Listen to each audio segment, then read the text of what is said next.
एक लड़की लाल शर्ट पहने एक लड़के को घबरा कर देख रही थी। उसे लगा कि वही लड़का है जिस पर उसका क्रश है। तभी अचानक माइक उसके पीछे आ गया। उसने पूछा कि वह इतने समय से उस लड़के को क्यों देख रही है। एना घबरा गई और नजरें झुका लीं। वह चुपचाप सामने देखने लगी। माइक ने पहले उस लड़के को देखा और फिर एना की तरफ देखा। उसके चेहरे से साफ लग रहा था कि उसे थोड़ी जलन हो रही थी। बाद में माइक खाना खरीदकर उसके पास बैठ गया। एना ने मौका पाकर पूछा कि उसकी पसंद की गर्लफ्रेंड कैसी होनी चाहिए। माइक ने अनजान बनने का नाटक किया और सवाल टाल दिया। इसके बजाय उसने एना के लिए राइस बॉल खोल दिया। तभी एना की रूममेट सही समय पर वहां आ गई और कमरे की अजीब खामोशी टूट गई। डॉर्म लौटते समय दोनों ने छात्रों को आगामी बास्केटबॉल मैच के बारे में बात करते सुना। फिजिक्स विभाग का मुकाबला फाइनेंस विभाग से होने वाला था। माइक भी उस मैच में खेलने वाला था। एना की रूममेट को याद आया कि एक बार कन्वीनियंस स्टोर पर माइक की जेब से महिलाओं का एक ब्रेसलेट गिरा था। उसे लगा कि शायद वह एना के लिए सरप्राइज गिफ्ट है। अगले दिन एना डेनिम स्कर्ट पहनकर जिम पहुंची। भीड़ में माइक की नजर तुरंत उस पर पड़ गई। जैसे ही लोग फुसफुसाने लगे, माइक उसके पास आया, अपनी जैकेट उतारी और उसे दे दी। असल में उसने मैच में सिर्फ इसलिए हिस्सा लिया था ताकि देख सके कि एना किसके लिए चीयर करेगी। खेल शुरू हुआ और एना की नजरें पूरे समय माइक पर टिकी रहीं। वह उसके लिए चीयर करना चाहती थी, लेकिन उसके पीछे फाइनेंस विभाग के छात्र बैठे थे, इसलिए वह मन ही मन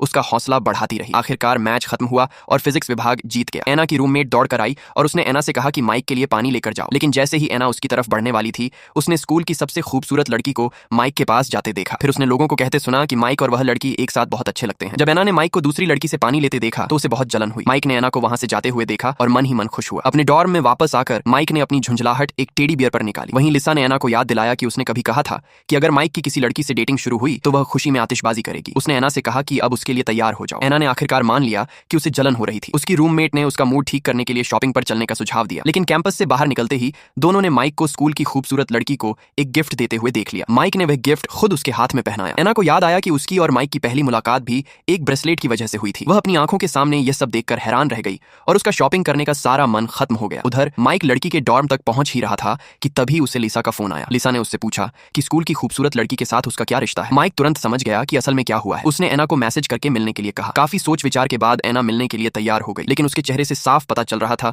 कि वह परेशान है। एना का मूड ठीक करने के लिए माइक उसे एक खास जगह ले गया। जैसे